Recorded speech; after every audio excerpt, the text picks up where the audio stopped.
আমার ভিডিওতে তোমরা প্রায়ই দেখবে প্লেটটাকে খাবার দিয়ে সুন্দরভাবে সাজানোর চেষ্টা করি আমি, কিন্তু ওইটা শুধু ছবি আর ভিডিওর জন্য। পুরোটা খেতে পারবো না বলে এঁঠো করার আগে ওই প্লেট থেকে কিছুটা খাবার হয় বাবা বা মা বা ভাইয়ের পাতে চলে যায়। সুতরাং ওইরকম সাজিয়ে গুছিয়ে খাওয়া হয় না। কিন্তু যদি এইভাবে কেউ সাজিয়ে খাবার পরিবেশন করে আমার দারুণ লাগে। এই ভেজ থালিটা খেয়েছিলাম বকখালির বালুটোর ট্যুরিজম প্রপার্টিতে। থালিতে ছিল গরম ভাত, ঘি, লঙ্কা, নুন, ঝুরি আলু ভাজা, বেগুন ভাজা, আলু পোস্ত, ডাল, আলু পটল, স্যালাড, চাটনি, পাঁপড় আর রসগোল্লা। আলাদা করে আমরা মুরগির লাল লাল ঝোল আর সর্ষে পমফ্রেটও অর্ডার করেছিলাম। প্রত্যেকটা রান্না দারুণ ছিল।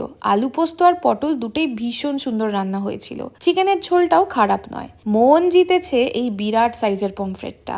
যেমন টাটকা তেমন অসাধারণ রান্না। রসগোল্লাটা বাদে বাকি সব ভালো লেগেছে। আমার মতো যারা যারা এরম গুছিয়ে থালি খেতে পছন্দ করো, কমেন্ট সেকশনে একটা লাল হার্ট দিয়ে দিও তো।